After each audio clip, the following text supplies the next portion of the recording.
Hi, welcome to my channel. Thank you for joining me. Since we're all new here, let's introduce ourselves. My name is Erica, and welcome to A Stitch in Crime.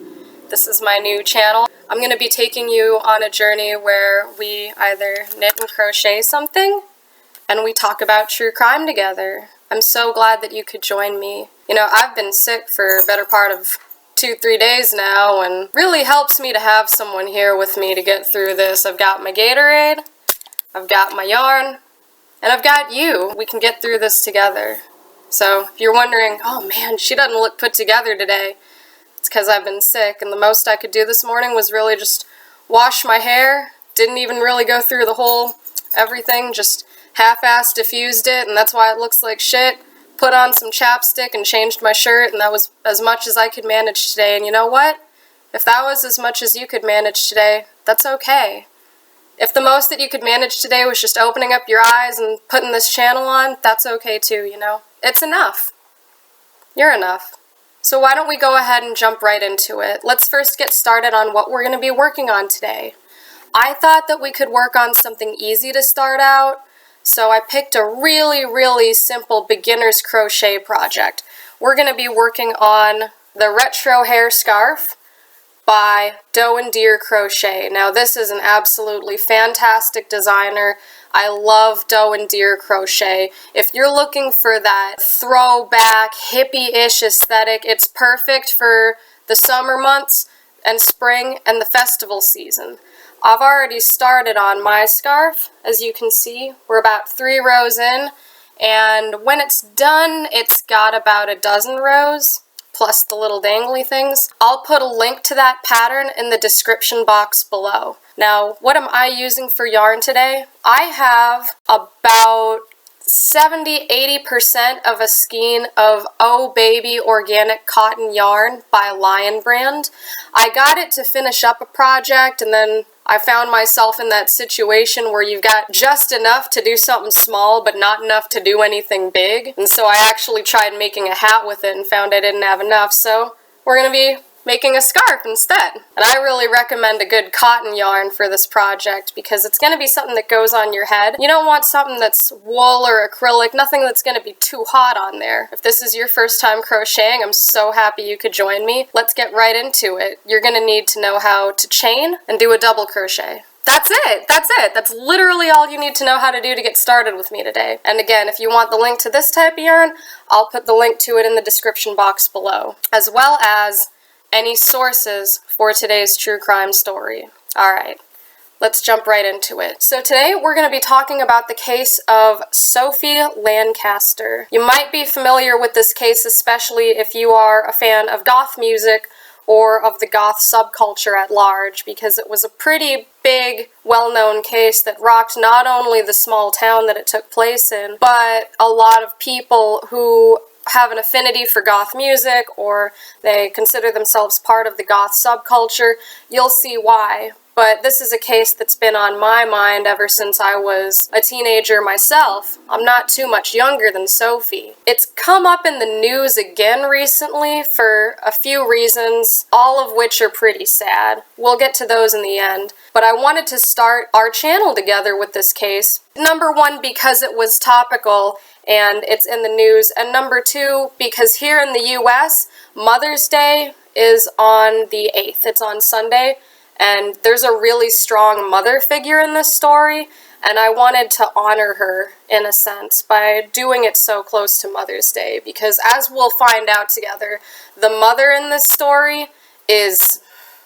my heart goes out to her. What a strong woman, a smart woman, just a wonderful mother, and I wanted to make sure that this video could be dedicated to her in her memory, not just her daughter's. So let's jump right into it. We're going to go to a little town called Bacup in the county of Lancashire in the UK. In the very early morning of Saturday, August 11th, 2007, a group of 5 teenagers savagely beat a young man almost to death in the middle of Stubbley Park in the town of Bacup. Now, his girlfriend, who had seen the attack, immediately rushed to his side and started comforting him, and she's shouting, "Somebody call an ambulance, somebody come help." She's there at his side and she's trying to console him when all of a sudden the boys come back and they start to do in on her too.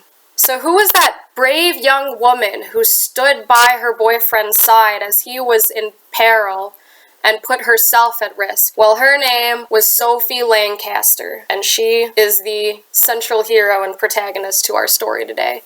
Now, Sophie Lancaster was born on November 26th, 1986, in the town of Haslingden in Lancashire. I'm so sorry to everyone watching this who is British. I and my horrible sinus infection and my terrible Midwestern accent are just going to decimate all of the places that we talk about here. I promise I'm trying my best, but I don't have a great voice to work with here. Sorry. So she's born in Haslingden to parents John and Sylvia Lancaster, and she also has an older brother by the name of Adam.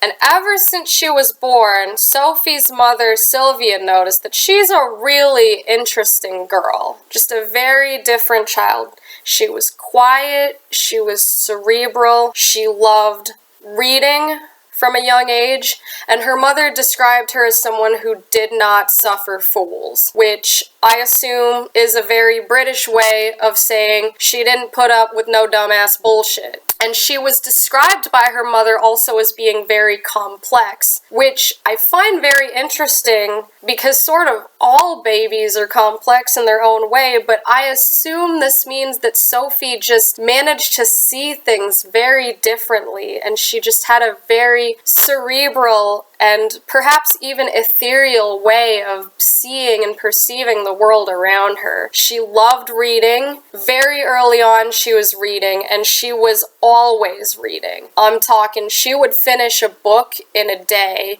and her mother recounted one instance where she was walking along the street and reading at the same time, didn't realize that a pole had run into her, and she gave herself a black eye trying to read and walk into this pole at the same time. So she's always a pretty different kind of girl. That's not a bad thing, obviously. That's just her way. That's just who she was. She attended Bacup and Rowanstall Grammar School, which, as I understand it, is sort of like a magnet school for children of advanced abilities or particular talents. It was some type of a school like that. It's like not a school that you just get siphoned into because that's where you live type of thing. That's how I understand what this grammar school is. By the age of 6, she stopped eating meat. She became a vegetarian. And she was really interested in these social justice causes from a really young age. Like, she was interested in poverty, animal rights. She was just really ahead of her time as a little kid, you know? That's just who Sophie was. So Sophie is 12 years old, and she goes on a summer vacation with her friend, and she stays with this friend for 6 weeks. When she comes back from summer vacation, her mom noticed that her look had drastically changed. I'm talking, she dyed her hair black, she's starting to wear this long leather jacket, and her mother thought it was cool, actually. She wasn't uptight, strict. She was like, wow, Sophie looks really cool. Her mother was always very accepting and encouraging of the way that Sophie was and her differences, which occupationally makes sense for Sylvia as well.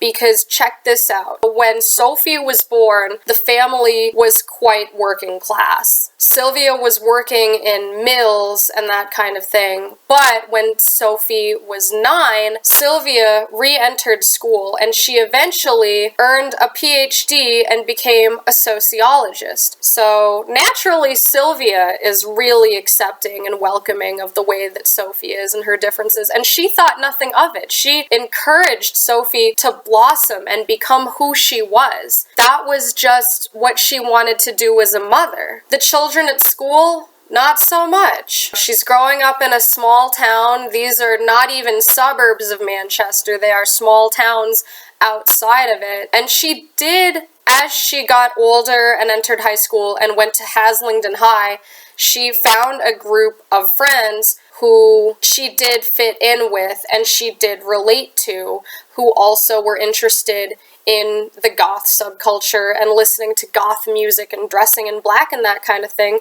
They also participated in drama clubs together, but it was a small town and they did find themselves getting picked on by other teenagers. So what would they do?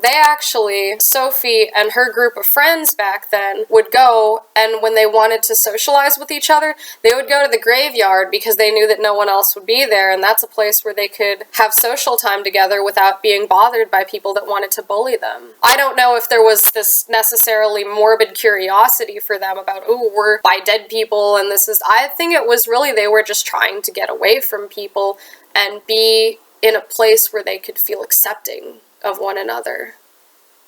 Yeah. Now, when Sophie was 18 years old, she started dating a young man by the name of Rob Maltby. Rob was also born in 1986, but he was a little bit older than Sophie was.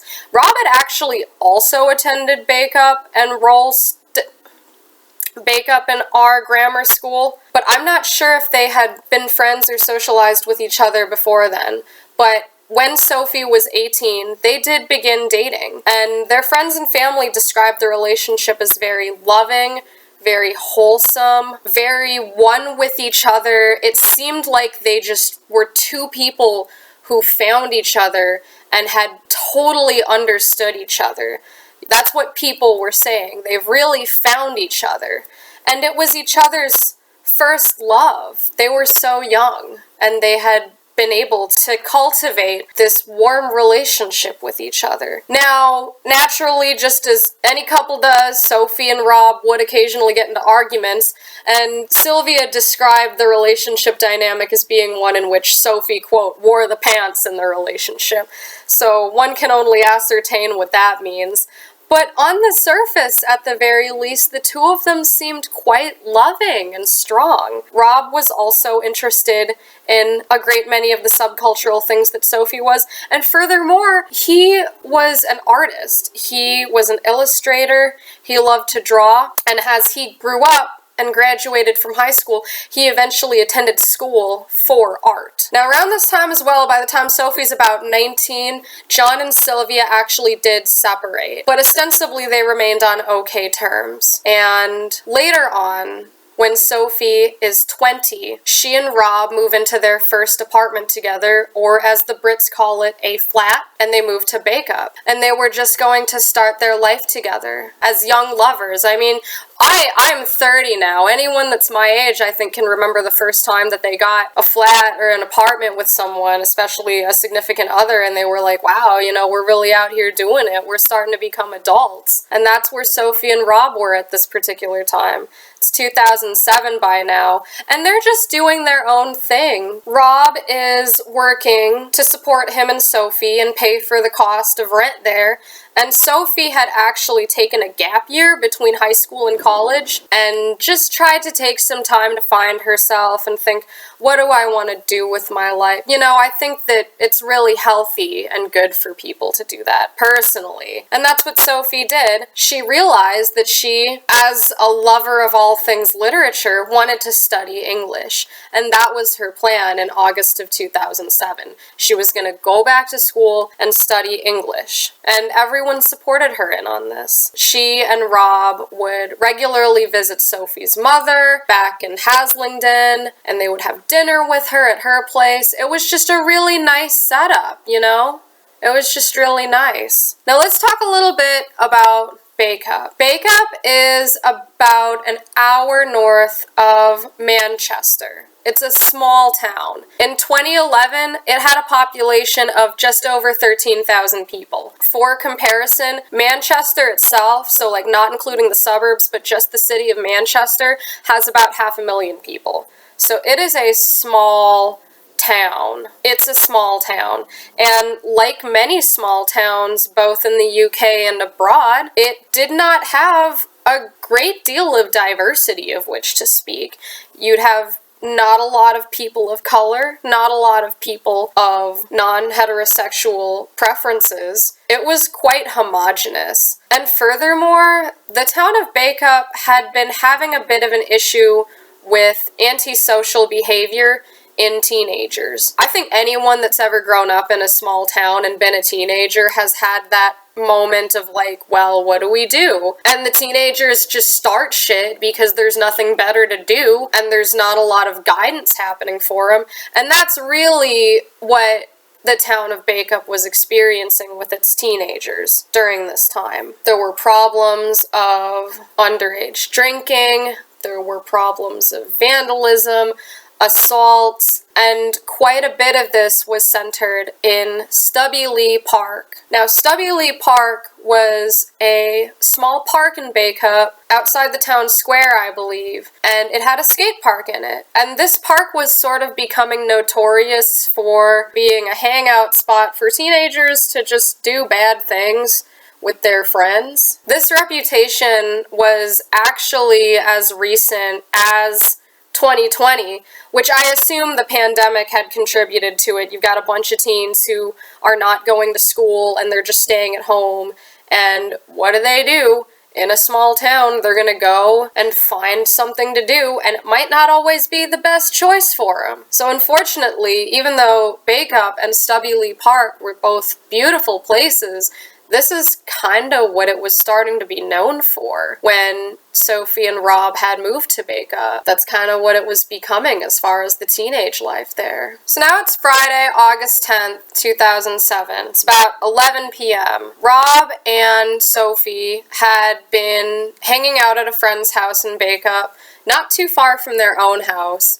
And they were just having some drinks. They weren't, drunk or anything, but they were having some drinks with each other. And it's about 11, and they decide, okay, we're going to split, we're going to go home, and we're going to rest. So they're walking back to their place, and they stop off at a gas station so that they could buy some cigarettes. And while they're buying cigarettes, Rob and Sophie run into two girls. They don't know these girls.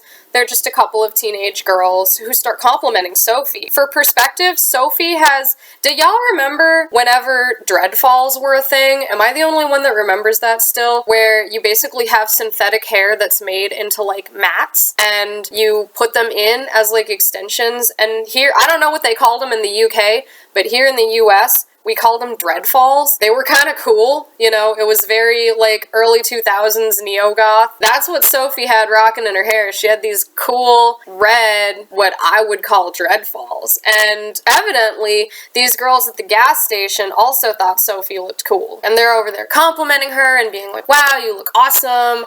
I wish my folks would let me do that. You look so cool. And they invite Sophie and Rob, hey, do y'all want to go with us to Stubby Lee Park? We're going to go hang out. Rob and Sophie are like, yeah, bet. Let's go and hang out. So the girls and Sophie and Rob are walking over to Stubby Lee Park, specifically the skating area. Now, on this particular evening, we had over 100 young people in the park, with a really wide age range. Lots of young people just hanging out. And like I said, this was a venue that was notorious for teenage delinquency. There's underage drinking happening, there is smoking happening, there is sex happening. These teenagers are really getting into a little bit of trouble here. And at first, as we switch over and it's now Saturday the 11th, it's really casual with Rob and Sophie. They're just making new friends. They're sharing their cigarettes with people. They're getting their picture taken because Sophie particularly looks really distinct. Rob was wearing just regular pants and a hoodie. I'm not saying he's boring, but he's certainly not as striking as Sophie is in this moment. Now, off in the distance, there is a group of 5 teenagers. And these teenagers have reportedly been making some snide comments towards Sophie and Rob, referring to them as fucking moshers, which is, in the UK, I suppose, a derogatory term for somebody who's goth or of an alternative, darker subculture like that. They're saying all of these things.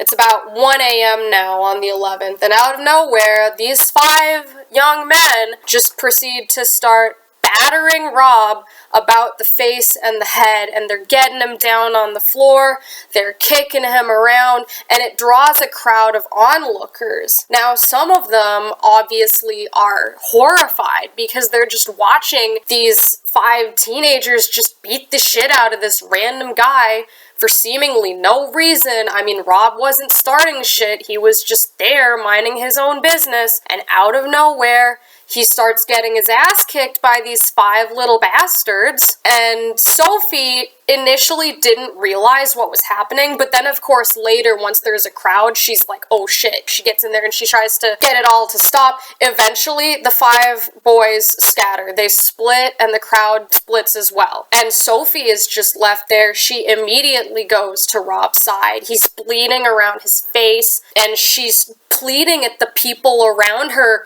go do something. Go get help. What are you doing? She's there with her partner, really being there for him. And unfortunately, at that moment is when the 5 young men return. Sophie didn't actually realize at first that they were coming back. One of them snuck up on her, jumped up and drop kicked her in the head. And they proceed to start kicking her around as well, battering her around and particularly kicking her in the head. And it's at this point that we start seeing some children make 911 calls. And I'm going to play you one just because it's heartbreaking. The devastation is indescribable.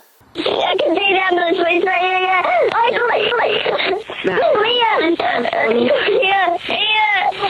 I can't see where it's going. It will do, don't worry. Calm down for me. It's coming. Please send the to me. I'm not going anywhere, but I need you to calm down. I need you to be able to tell the paramedics if it's anything, you can tell them, but you stay calm. So that's fucking terrible. And what makes it even worse, that was a 12-year-old girl. That's a 12-year-old. This story is bad enough when you consider that 2 people are being savagely beaten, and then of course their friends and families are having to deal with all of this shit. But then when you consider that there were witnesses who saw this happening who were 12, like a 12-year-old girl is going to have to remember that for the rest of her life. And I want to say that she and the 2 other children that night who rang 999 to try to get help, they were so brave, because can you imagine just being a kid and witnessing this brutal attack? You're scared out of your mind, and these 3 were brave enough to call for emergency help, which emergency help did eventually come, and by this point, Sophie and Rob were so badly injured that they couldn't tell whether they were male or female by this point. It was really fucked up. So like I said earlier, there were over 100 kids at the park this night. That means there were over 100 potential witnesses to the crime. Despite this, the police were having a pretty difficult time trying to make heads or tails of anything. They were having a really hard time getting people to discuss what happened. And you know, it's like I said earlier, when you're a child and you witness something that terrible, you're going to be scared out of your mind. I can only imagine how many of them were like, well, I'm not going to come forward because what if I do and I get my shit rocked bad like that? I can't even really blame them for being fearful. But nevertheless, when trying to determine who was responsible for the attacks, the police had a lot of difficulty on this case. So they had to switch up their tactics. They started to employ younger, more junior officers on the scene in order to gain the trust of the young people who had witnessed the crime. This kind of worked. But what really worked was the fact that people were willing to go to journalists and talk about what happened.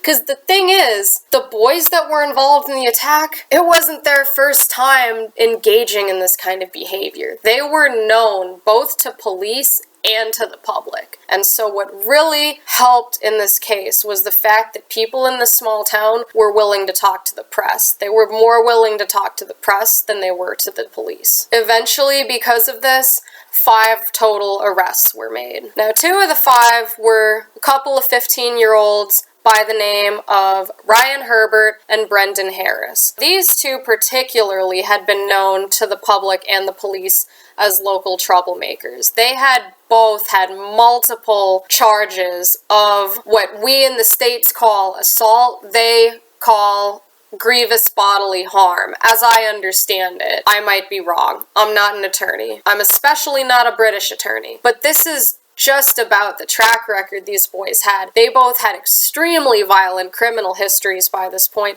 and they both had pretty terrible childhoods as well. Both boys were raised by single mothers. They did not have permanent father figures in the home. Brendan, particularly, was raised by his mother and older brother, who would go to the pubs or bars often and bring young Brendan with them. So they don't have good role models, they don't have support at home, they're not off to a great start in life, and they're not making things any better for themselves. Two of the other boys involved in the attack were Joseph and Danny Holm. Joseph was 17, Danny was 15. Again, not a great upbringing. They actually grew up in what's called a traveler's encampment, so they didn't really have a permanent housing situation. The only boy involved in the attacks that really had a good upbringing was Daniel Mallet. He was the only one who had both parents at home in a stable household. Four of these five boys not off to great starts in life and making things substantially worse for themselves, and more to the point for Sophie and Rob. Back to Sophie and Rob. Initially, Sophie seemed like she would make a recovery. She was doing okay. Obviously, she was very, very badly injured, but initially it seemed like she would make a recovery. She didn't have any fractures, and they did a CT on her and it was clean. So the prognosis initially was very good. A few days later, they woke her up from her coma and they took her off her ventilator. And immediately, she sits up and she starts screaming, "No! No," and she started vomiting a lot, and her mother Sylvia was like, "This is not normal, like this is fucked up, something bad is happening." They put her back in the coma. Obviously something is very, very wrong with Sophie. So this is about 4 to 5 days after she was attacked by now. It was becoming pretty clear that Sophie had brain damage. Rob also was determined to have sustained brain damage, and they woke him up, not sure of what was going to happen next. Thank God they woke him up and he ended up being responsive and he started to get better. He started to get a lot better. In contrast, Sophie was not good. She was not good. 10 days after the attacks, it was determined through testing that she did not really have a lot of brain activity left. She was also beginning to suffer multi-systemic organ failure. She was becoming very swollen with fluids. Her body was just shutting down, and her brain had shut down as well. Now, around this point, a really interesting thing happens. They actually have a forensic pathologist come and examine Sophie. Even though a forensic pathologist is somebody that examines people after they've passed away, Sophie is still alive. They, at this point, wanted to make sure that they had an accurate understanding of not only the extent of Sophie's injuries, but also a potential cause to them. So the forensic pathologist comes in and he determines that the reason that Sophie's got the brain damage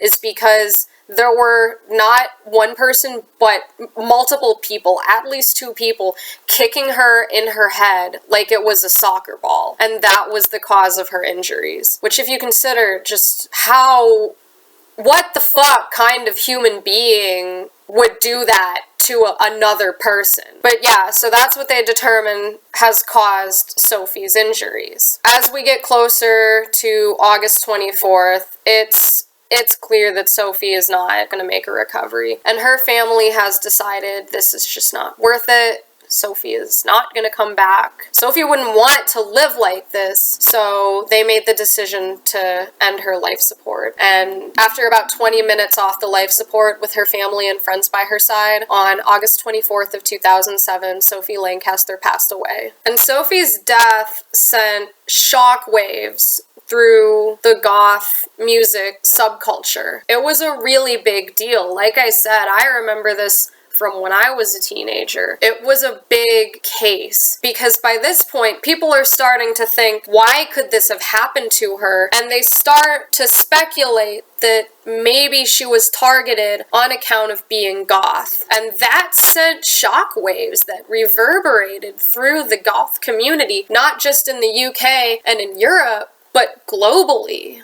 So on August 26th, 2007, which was 2 days after Sophie passed away, the frontman from the band VNV Nation dedicated the song Illusions to Sophie while they were playing it at a music festival, and then he called up the Lancaster family and personally offered his condolences to them. Many other concerts were held in tribute of Sophie and to raise money for a memorial for her. In the city of Whitby, the Whitby Gothic Festival that year actually took up a collections to raise money for a memorial for Sophie. And by January 2008, a bench was erected in her memory. But there was still the matter of serving justice against her and Rob's attackers. Prior to Sophie passing away, all 5 of the boys involved in the attack were charged with grievous bodily harm. And then after August 24th, when Sophie passed away, they were rearrested again on charges of murder. Now, the question was, who was responsible for killing Sophie? It was clear that they were all responsible for the attack on Rob, but the question was, who was ultimately responsible for, as the forensic pathologist identified, kicking her about the head and causing the brain damage that ultimately killed her. So by September 6th, all 5 boys are rearrested on murder charges, and all but 2 of them are released on bail. The 2 that were not were Ryan Herbert and Brendan Harris. By December 14th, all 5 of those boys pled not guilty to both GBH and murder. On March 10th, 2008, all 5 of the boys did plead guilty to GBH, but all but 1 of them pled not guilty to murder. Ryan Herbert actually did plead guilty to murder. It was pretty hard for him not to be found guilty at this point because they found evidence of Sophie's blood on his boots and his pant legs. It was pretty clear that he was involved in the attack on Sophie. Initially, this was great for Brendan Harris's defense case. They were able to say, look, Brendan is fine. He didn't do shit. Ryan was the one that did everything. Brendan and the 3 other boys, all they did was participate in the attack on Rob, but it was Ryan that had killed Sophie. Now, this defense didn't hold up for a couple of reasons. Number 1, the forensic pathologist report that Sophie could not have been kicked in the head by just 1 person. It was multiple people who were kicking her. Number 2, the police had actually put a microphone inside the van where Ryan and Brendan were being transported to some facility. I can't remember which it was, but they were being transported. Unbeknownst to them, they were bugged, and they fucking talked about the attack. So now you have Brendan's voice discussing the attack. This is pretty clear something that he participated in. Oh man, and this shit gets so much worse. This drives me crazy. They had some type of a psychologist, a mental health professional come in and determine that Brendan is autistic. And they tried to use that in his defense, saying, oh, he's autistic, alleviating some of his guilt. No, that's not how the fuck it works. No, it's not. There are plenty of people who are autistic who don't beat the shit out of strangers for no reason. By March 27th, 2008, all 5 of the boys are convicted of grievous bodily harm, and Ryan Herbert and Brendan Harris are convicted of murder. A month and a day later, on April 28th, Ryan and Brendan are sentenced to life in prison with the possibility of parole. The Holm brothers are sentenced to 5 years and 10 months in prison, and Daniel Mallet receives 4 years and 4 months in prison. So the aftermath of this case for the other 3 boys is they serve their sentences for GBH, they are released from their prisons, and as far as we know, they just float right back into regular society, never to be heard from again. Brendan Harris had a quite difficult time when he was incarcerated. He was 21, so that's 6 years after the attacks, and he attacked a nurse by breaking the nurse's nose, and that increased his sentence. He was later diagnosed with paranoid schizophrenia and transferred from prison to a psychiatric hospital. So it's pretty unlikely that Brendan Harris is ever going to get out. They've determined him to be a threat to British society. I don't think he's ever going to be coming out. Ryan initially also didn't do very well in prison. He's getting into fights, he's being confrontational, he's being a little piece of shit. But as he got older, he started to take his life in prison more seriously. He ended up working and getting an education, and he was made eligible for parole in March of 2022, 2 months ago. It was announced 2 months ago that he will be released from prison this year. Now, this is something obviously that Sylvia Lancaster was very against. This made her extremely unhappy. She was not happy at all with this decision, but it was defended that Ryan has made such good progress in prison, he is rehabilitated, they do not believe he is a threat anymore to society. Now, whatever happened to Rob? Rob is still living, as far as I know, in the greater Manchester area. He actually had, even within the first year after the attacks happened, had gone to the media and said that he doesn't believe that he and Sophie were attacked on account of them being goth. He believed, number one, that it was a form of victim blaming to say that they were attacked for their subcultural participation. He believed that it was because of something that was wrong with the 5 boys that they were attacked, not that was anything wrong with them. And he also, at that point, didn't really consider himself to be very goth. He thought that the reason that the whole attack was framed as, oh, these two are attacked for being goth, was because it was media fodder, but that it was an oversimplification of the greater problems that the Bacup area was happening with antisocial teenage behavior. Like, he pointed to the fact that the day before they were attacked, there were some teenagers that had been caught vandalizing this older man's car, and when the old man came to get them away from the car, they just started beating the shit out of him. He believes that the boys would have found a reason to beat up them or someone else just because they were violent individuals. Initially, Rob obviously had a really difficult time with everything. He planned on not being in the UK for the 1-year anniversary of the attacks. He wanted to come to the US and just draw and be left alone for 6 months, and I can't fucking blame him, because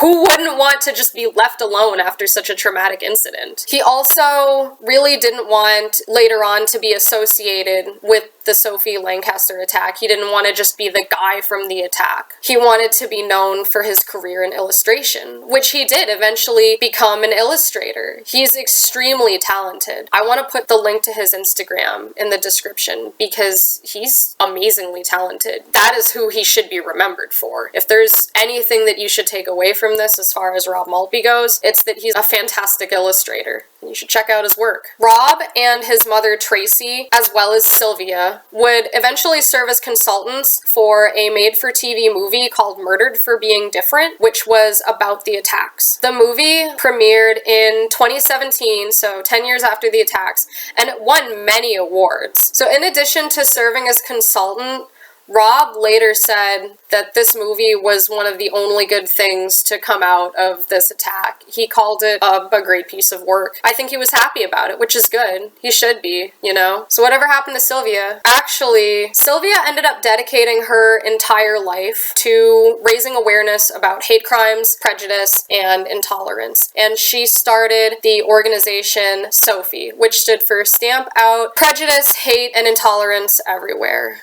She did a lot of nonprofit work going around to schools and educating about intolerance and hatefulness and why we should not be afraid or violent towards anyone who is unlike us. So unlike Rob, Sophie's mom really did take the narrative that no, my daughter was killed because she was different from other people, and she really ran with it. It became her main cause in life, was to prevent this from happening to anyone else, like Sophie. She started the Sophie Lancaster Foundation. Wait, I think that's like the same thing. I'm tripping. Eventually, Sylvia became a member of the British government's hate crime advisory group, and in 2013, the Greater Manchester Police Department announced that it would be filing attacks on people of alternative subcultures as hate crimes. By 2014, Sylvia was awarded an OBE for her efforts to and prejudice and intolerance against different people. But I'm gonna have to end this story on a really depressing note, and I'm sorry about that. So like I mentioned earlier, it would be announced in March of 2022 that Ryan Herbert would be released on parole this year, which Sylvia was not accepting of. She was vehemently against this decision. And unfortunately, on April 12th of this year, she passed away. Sylvia Lancaster passed away, which is miserable to think about.